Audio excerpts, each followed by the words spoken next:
Bondi ബീച്ചിൽ വെടിയുതിർത്തവരിൽ ഒരാൾ ഹൈദരാബാദ് സ്വദേശിയാണ് എന്ന് സ്ഥിരീകരിച്ചിരിക്കുന്ന സ്ഥിതിക്ക് മതപ്രഭാഷകരെ സൂക്ഷിക്കണമെന്ന് മുന്നറിയിപ്പ് നൽകി ഇന്റലിജൻസ് ഏജൻസികൾ. തീവ്ര പ്രത്യയശാസ്ത്രത്തിൽ വിശ്വസിക്കുന്ന ഇന്ത്യയിൽ പോലും മതപ്രഭാഷകർ സമീപ വർഷങ്ങളിൽ ഇസ്രയേൽ ഹമാസ് വിഷയം വളരെയധികം ഉപയോഗിക്കുന്നതായി കണ്ടെത്തിയിട്ടുണ്ട്. ഇന്ത്യ ഇസ്രയേലിന് അനുകൂലമാണ് എന്നും രാജ്യത്തും ആക്രമണങ്ങൾ നടക്കണമെന്നും ഈ പ്രസംഗകർ വാദിക്കുന്നു. ഫരീദാബാദ് മൊഡ്യൂൾ കേസിലെ അന്വേഷണങ്ങളിൽ പോലും അംഗങ്ങൾ ഹമാസ് അനുകൂലികളാണ്. ഇന്ത്യ ഇസ്രയേലുമായുള്ള അടുപ്പത്തിന് പ്രതികാരം ചെയ്യാൻ രാജ്യത്ത് വലിയ ആക്രമണങ്ങൾ നടത്താൻ അവർ ആഗ്രഹിച്ചിരുന്നുവെന്നും കണ്ടെത്തിയിരുന്നു.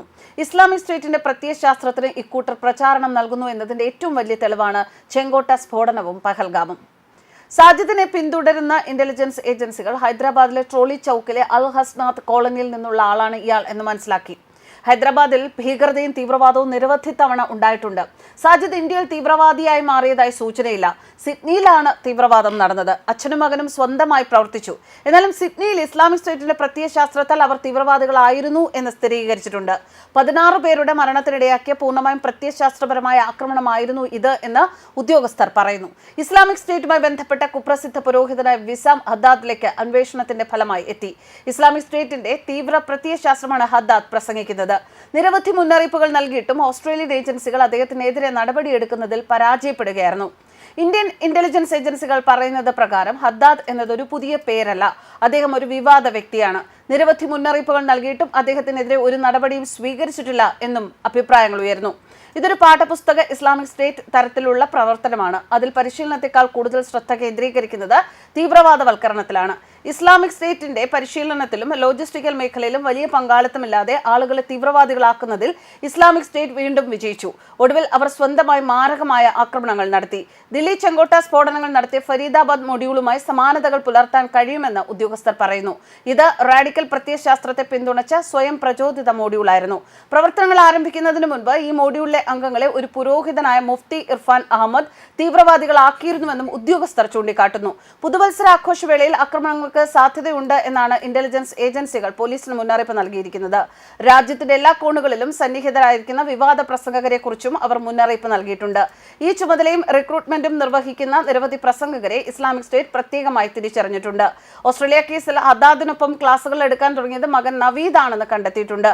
പിന്നീട് അദ്ദേഹം പ്രസംഗകൻ വഴി തന്റെ പിതാവിനെ ക്ലാസുകളിലേക്ക് പരിചയപ്പെടുത്തുകയായിരുന്നു. ഹദ്ദാദിന്റെ പ്രസംഗങ്ങളുടെ ഉള്ളടക്കം വിശകലനം ചെയ്യുന്ന ഏജൻസികൾ പറയുന്നത് യുവാക്കളെയും പ്രായമായവരും പെട്ടെന്ന് ബോധ്യപ്പെടുത്താൻ അദ്ദേഹത്തിന് സാധിച്ചിരുന്നു എന്നാണ്. അദ്ദേഹത്തിന്റെ സന്ദേശങ്ങൾ വളരെ ശക്തമാണ്. കഴിഞ്ഞ കുറച്ച് വർഷങ്ങളായി ഇസ്രായേൽ ഹമാസ് സംഘർഷത്തിൽ അദ്ദേഹം വളരെയധികം ശ്രദ്ധ കേന്ദ്രീകരിച്ചിട്ടുണ്ട്. ഇസ്രായേലുമായി ബന്ധപ്പെട്ട ആരെയും ലക്ഷ്യം വെക്കാൻ അദ്ദേഹം സൂക്ഷ്മമായും എന്നാൽ ശക്തമായും ജനങ്ങളെ പ്രേരിപ്പിക്കുന്നു. ഹനൂക്കയുടെ ആദ്യ ദിവസം ജൂതന്മാർക്കെതിരായ ബോണ്ടി ബീച്ച് ആക്രമണത്തെ ഇത് വിശദീകരിക്കുന്നുവെന്ന് ഉദ്യോഗസ്ഥർ ചൂണ്ടിക്കാട്ടുന്നു. ഓസ്ട്രേലിയയിൽ ആ എഴുത്ത് ചുവരിൽ ഉണ്ടായിരുന്നുവെന്നാണ് ഇന്റലിജൻസ് ഉദ്യോഗസ്ഥർ പറയുന്നത്. ബാങ്ക്സ്റ്റൌണിലെ തന്റെ പ്രാർത്ഥനാ കേന്ദ്രമായ അൽ മദീന ദവാ സെന്ററിൽ വെച്ച് യുവാക്കളെ മതപ്രഭാഷകൻ പഠിപ്പിക്കുന്നുണ്ട് എന്ന ചില വിവരങ്ങൾ മാധ്യമങ്ങൾ മുന്നറിയിപ്പ് നൽകിയിട്ടും യാതൊരു നടപടിയും സ്വീകരിച്ചില്ല. വിദേശ ഭീകര സംഘടനകളുടെ കൈകളിൽ നിന്ന് ഓസ്ട്രേലിയ ദീർഘകാലമായി നേരിടുന്ന പ്രശ്നങ്ങൾക്കിടയിലും ഹദ്ദാദിനെതിരെ ഒരിക്കലും തീവ്രവാദ കുറ്റം ചുമത്തിയിട്ടില്ല. ബോണ്ടി ബീച്ച് ആക്രമണത്തിൽ ഹദ്ദാദിന് പങ്കില്ലെന്ന് അദ്ദേഹം നിഷേധിച്ചു. ഇത് തികഞ്ഞ ഒരു തന്ത്രമാണ്. മതപ്രഭാഷകൻ റാഡിക്കലൈസേഷൻ പ്രോഗ്രാമിന്റെ ഒരു ഭാഗമാണ്. അയാൾ ഒരിക്കലും ആക്രമണത്തിൽ സ്വയം ഇടപെടില്ല. ആസൂത്രണത്തിലോ പരിശീലനത്തിലോ ലോജിസ്റ്റിക്സിലോ അയാൾ ഭാഗമല്ല. അയാൾ റാഡിക്കലൈസേഷൻ നടത്തുന്നവർ സ്വയം റിക്രൂട്ട് ചെയ്യുകയും ആക്രമണങ്ങൾ നടത്തുകയും ചെയ്യുന്നു എന്ന വസ്തുത നിഷേധിക്കാനുള്ള ഘടകമാണ് നൽകുന്നത്. ഒരു പാതയും അയാളെ നയിക്കുന്നില്ല. 5 വർഷത്തിനിടെ ഹദ്ദാദിന് അച്ഛനെയും മകനെയും തീവ്രവാദത്തേക്ക് നയിക്കാൻ സാധിച്ചു. ആക്രമണവും ഹദ്ദാദും തമ്മിൽ നേരിട്ടുള്ള ബന്ധമൊന്നും പോലീസ് കണ്ടെത്തിയിട്ടില്ല. പക്ഷേ ഇരുവരും ഫിലിപ്പീൻസിലേക്ക് നടത്തിയ യാത്രയെക്കുറിച്ചും അന്വേഷിക്കുന്നുണ്ട്.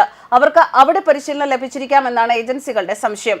ഹമാസ് അനുകൂല സംസാരങ്ങൾ ഉയരുന്നതിനാൽ ഇത്തരം പ്രസംഗകർക്കെതിരെ മുന്നറിയിപ്പ് നൽകിയിരുന്ന ഇന്ത്യൻ ഏജൻസികളും സ്ഥിതിഗതികൾ സൂക്ഷ്മമായി നിരീക്ഷിക്കുകയാണ്. News desk കർബാനോസ്.